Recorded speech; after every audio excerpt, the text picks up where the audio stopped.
Hello. Yo, welcome back. Hi. How's it going? Listen, we're gonna jump right in. Okay, we got some reading to do, and I want to get it done before I go. So, we're in First Samuel. We're gonna be reading 21 through 24, and then hopping into Psalms 84. So, wow. Alright, let's go. It's throwing me because it's like Psalms 84. I saw it today. It was like 84. 84. You know, pretty high. Okay. Let's see. David runs from Saul. David went from the town of Nob to see Abimelech, the priest. That's right. Is this not plugged in? It's not plugged in. I can't have you not plugged in. My phone's gonna die. I can't have it.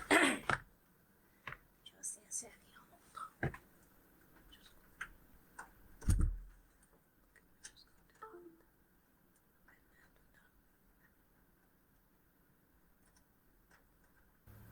Let's open back up, and then we are where we need to be.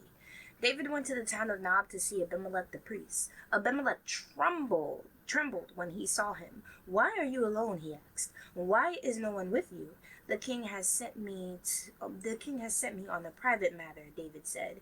"He told me not to tell anyone why I'm here, and I have told my men where to meet me later. Now, what is there to eat? Give me 5 loaves of bread or anything else you have." "We don't have any regular bread," the priest replied, "but there is the holy bread, which you can have if your young men have not slept with any women recently." "Don't worry," David replied. "I never allow my men to be with women when we are on a campaign. And since they stay clean even on ordinary trips, how much more on this one?" Since there was no other food available, the priest gave him the holy bread, the bread of the presence that was placed before the Lord in the tabernacle. It had just been replaced that day with fresh bread. Now, Doeg, the Edomites, Doeg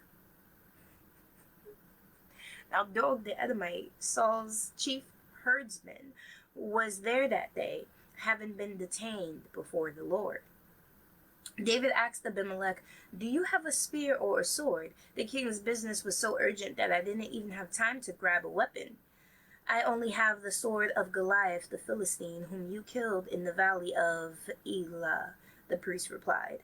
"It is wrapped in a cloth behind the ephod. Take that if you want it." But that thing was huge. Oh, David did use it though. David did use the Goliath's head, sword to kill him and cut off his head. So, "Take that if you want it, for there is nothing else." "There is nothing like it," David replied. "Give it to me." So David accepted from Saul So David escaped from Saul and went to King Achish of Gath, but the officers of Achish were unhappy about his being there. "Isn't this David, the king of the land?" they asked. "Isn't he the one the people honor with dances, singing, 'Saul has killed his 1,000 and David his 10,000'?" David heard these comments and was very afraid of the king of Achish of Gath might do to him. He was afraid of what the king would do. Okay. So he pretended to be insane, scratching on doors and drooling down his bread. Finally, King Achish said to his men, Must you bring me a madman? We already have enough of them around here. Why should I let someone like this be my guest?" Alright, well, when you gotta pretend you're crazy to feel safe. Okay. David at the cave of Adullam. So David left Gath and escaped to the cave of Adullam. Soon his brothers and all his other relatives joined him there. Then others began coming, men who were in trouble or in debt, or who were or who were just discontented. Or who were just discontented. Oh, okay. Or they just, they were unhappy with their regular day-to-day lives, so they escaped over there. Okay. Until David was the captain of about 400 men. Later, David went to Mizpah in Moab, where he asked the king, "Please allow my father and mother to live here with you until I know what God is going to do for me." So David's parents stayed in Moab with the king during the entire time. David was living in his stronghold. During the entire time, David was living in his stronghold. One day, the prophet Gad told David, "Leave the stronghold and return to the land of Judah." So David went to the forest of Hereth. The news had arrived. The news of his arrival in Judah soon reached Saul. At this time, the king was sitting beneath the tamarisk tree on the hill of Geba, holding his spear and surrounded by his officers. "Listen here, you men of Benjamin," Saul shouted to his officers when he heard the news. "Has the son of Jesse promised every one of you fields and vineyards? Has he promised to make you all generals and captains of his army? Is that why you have conspired against me? For not one of you told me when my own son made a solemn pact with the son of Jesse. You're not even sorry for me. Think of it. My own son, encouraging him to kill me, as he is trying to do this very day." Then Doeg the Edomite, who was standing there with Saul's men, spoke up. "When I was at Nob," he said, "I saw the son of Jesse talking to the priest Abimelech, son of Ahitub. Abimelech consulted the Lord for him, then gave him food and the sword of Goliath the Philistine, the slaughterer of the priest." Oh no.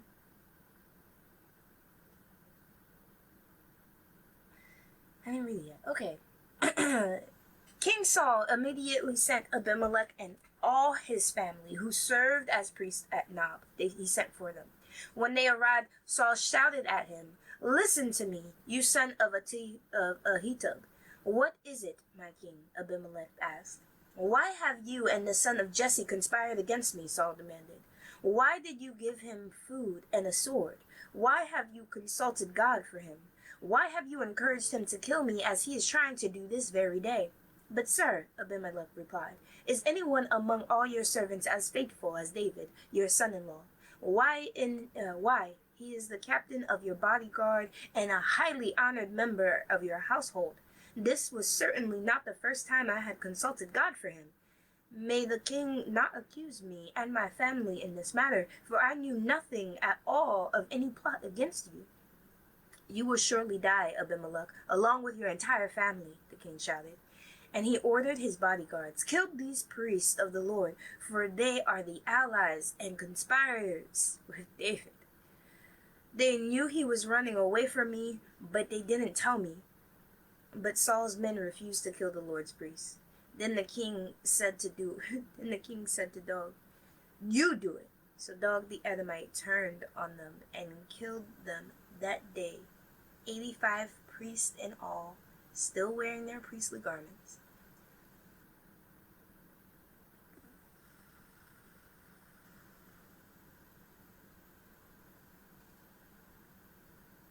Then he went to Nob, the town of the priest, and killed the priests' families, men and women, children and babies, and all the cattle, donkeys, sheep, and goats. Only Abithar, one of the sons of Abimelech, escaped and fled to David. When he told David that Saul had killed the priests of the Lord, David exclaimed, "I knew it. When I saw Doeg the Edomite there that day, I knew he was sure to tell Saul. Now I have cursed the death of all your father's family. Stay here with me and don't be afraid. I will protect you with my own life, for the same person wants to kill us both."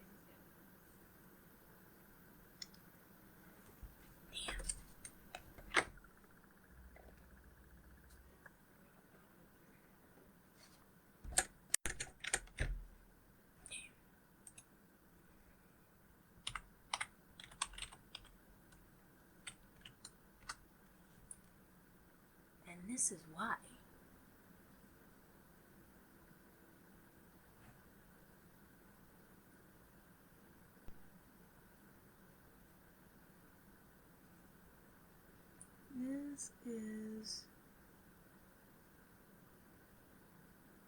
This is why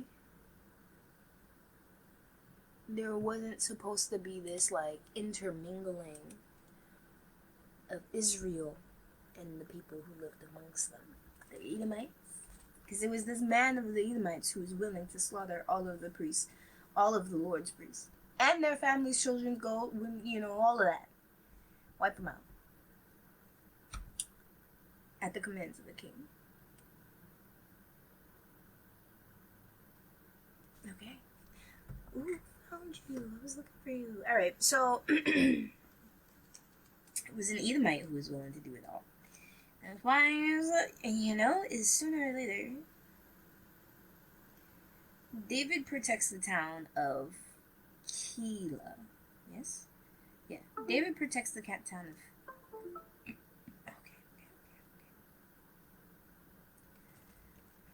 One day, news came to David that the Philistines were at Keilah, stealing grain from the threshing floor. And David asked the Lord, "Should I go and attack them?" "Yes, go and save Keilah," the Lord told him. But David's men said, "We're afraid, even here in Judah. We certainly don't want to go to Keilah to fight the whole Philistine army." So David asked the Lord again and again, and the Lord replied, "Go down to Keilah, for I will help you conquer the Philistines." So David and his men went to Keilah, and they slaughtered the Philistines and took all of their livestock and rescued the people of Keilah. Now,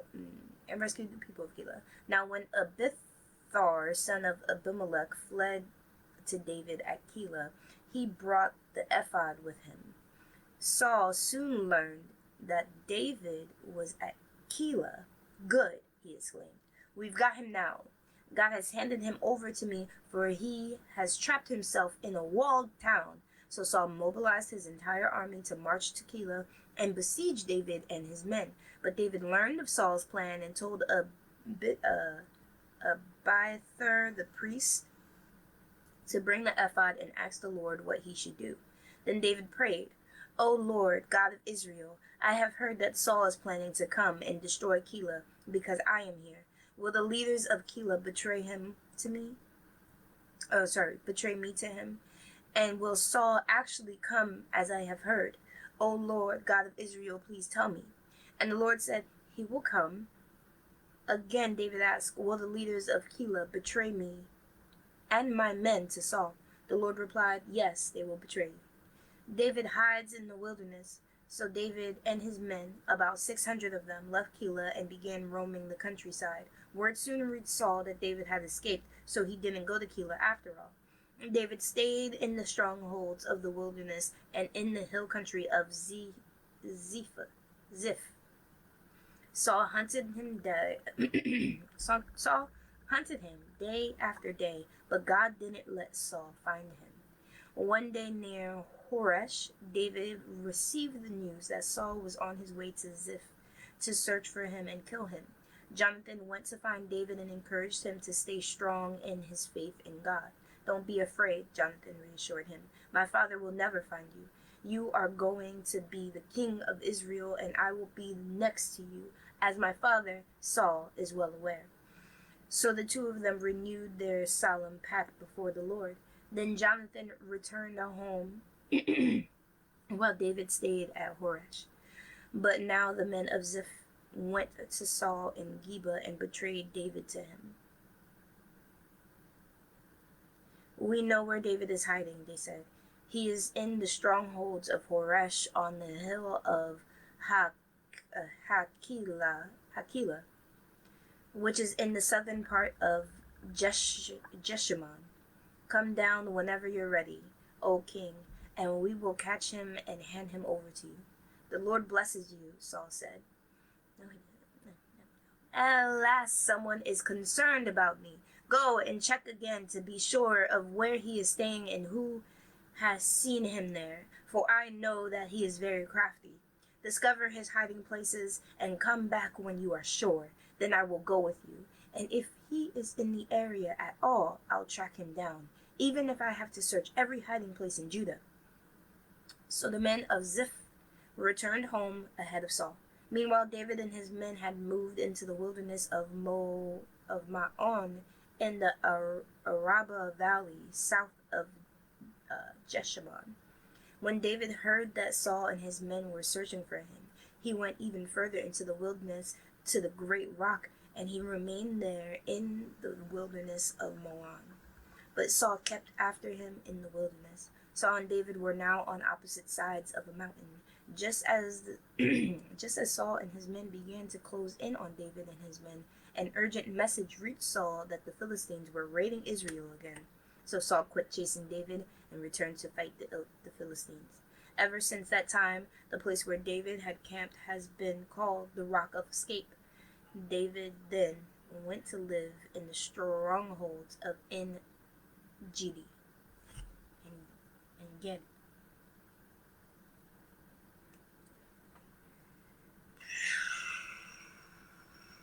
Okay. David spares Saul's life. After Saul returned from fighting the Philistines, he was told that David had gone into the wilderness of En-Gedi. So Saul chose 3,000 elite warriors from all Israel and went to search for David and his men near the rocks of the wild goats. At the place where the road passes some sheepfolds, Saul went into a cave to relieve himself, but as it happened, David and his men were hiding further back in that very cave. "Now's your opportunity," David's men whispered to him. "Today the Lord is telling you, I will certainly put your enemy into your power to do with as you wish." So David crept forward and cut off a piece of the hem of Saul's robe. But then David's conscience began bothering him because he had cut Saul's robe. He said to the men, The Lord forbid that I should do this to my lord the king. I shouldn't attack the Lord's anointed one, for the Lord himself has chosen him." So David restrained his men and did not let them kill Saul. After Saul had left the cave and was gone on his way, David came out and shouted after him, "My lord the king." And when Saul looked around, David bowed low before him. Then he shouted to Saul, "Why do you listen to the people who say I am trying to harm you? This very day you can see with your own eyes it isn't true, for the Lord placed you at my mercy back there in the cave. Some of my men told me to kill you, but I spared you, for I said, I will never harm the king. He is the Lord's anointed one. Look, my father, at what I have in my hands. It is a piece of the hem of your robe. I cut it off, but I didn't kill you. This proves that I am not trying to harm you and that I have not sinned against you, even though you have been hunting for me to be killed. May the Lord judge between us, May the Lord judge between us. Perhaps the Lord will punish you for what you are doing to me, but I will never harm you. As that old proverb says, from evil people come evil deeds, so you can be sure I will never harm you. For who is the king of Israel trying to catch anyway? Should he spend his time chasing one who is as worthless as a dead dog or a single flea? May the Lord therefore judge which of us is right and punish the guilty one. He is my advocate, and he will rescue me from your power." When David had finished speaking, Saul called back, "Is that really you, my son David?" Then he began to cry, and he said to David, "You are a better man than I am, for you have repaid me good for evil. Yes, you have been amazingly kind to me today, for when the Lord put me in a place where you could have killed me, you didn't do it. Who else would let his enemy get away when he had him in his power? May the Lord reward you for your kindness. May the Lord reward you for the kindness you have shown me today. And now I realize that you are surely going to be king, and that the kingdom of Israel will flourish under your rule. Now swear to me by the Lord that when that happens, you will not kill my family and destroy my line of descendants." So David promised this to Saul with an oath. Then Saul went home, but David and his men went back to their stronghold.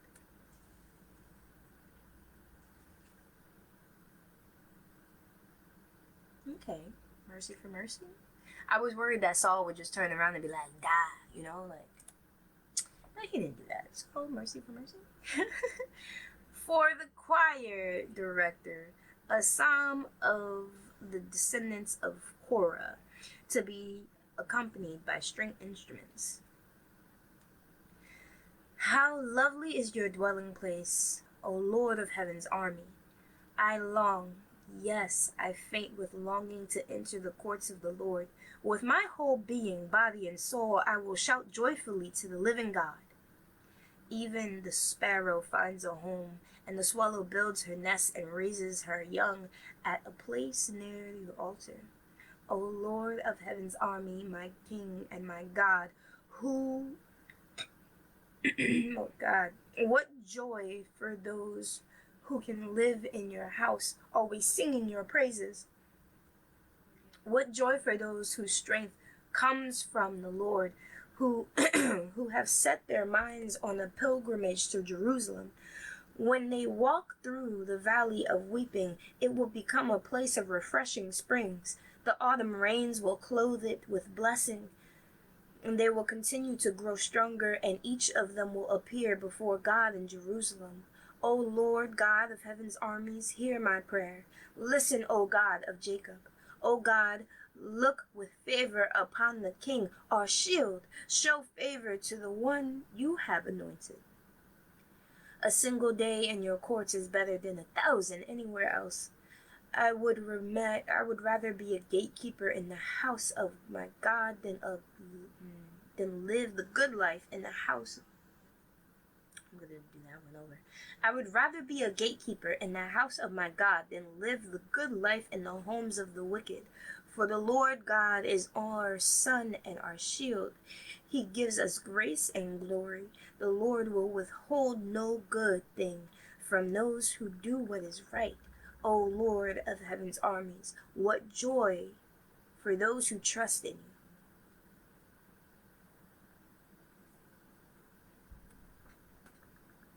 What was he saying? For evil deeds. For evil deeds. This was by David. Comes from evil people.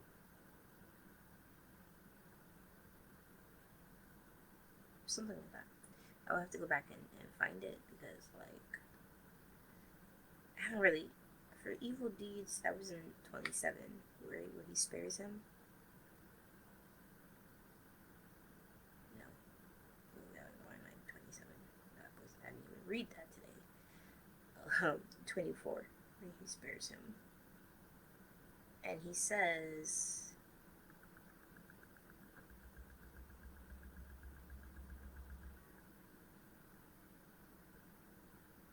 For evil people come From evil people come evil deeds.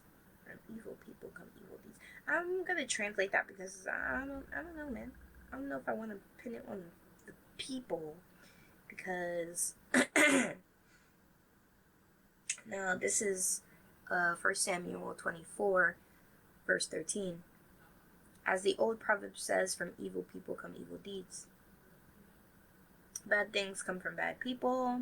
That's the easier to read version. King James says, as saith the proverb of the ancients, wickedness proceedeth from the wicked, but mine hand shall not be upon thee.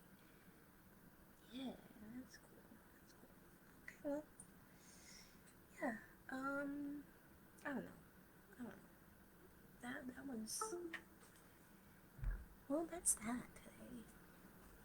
I think watching Saul or David sparing Saul was really a kingly moment, right? Because if he did kill Saul, then he would have barely any justifications, because all of Saul's rantings and ravings to his people and all of the belief that it all stemmed from the belief that David was trying to do him harm.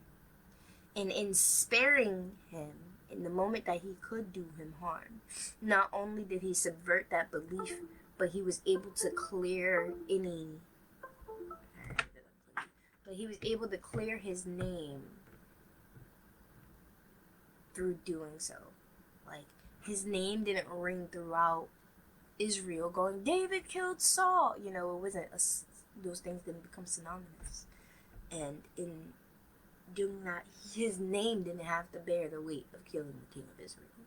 Even if there was a transfer from God, of God's favor. So.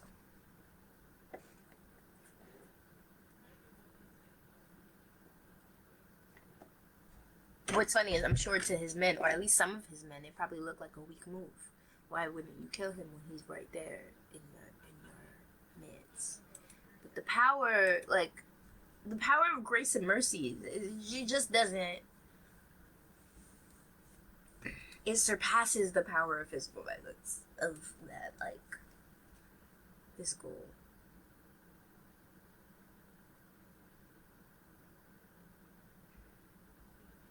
The way of he could have killed him if he wanted to is different than the way of he killed him when he got the chance.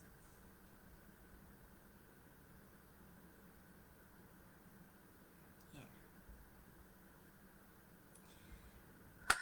Alright, y'all. I'm out. Have a good day.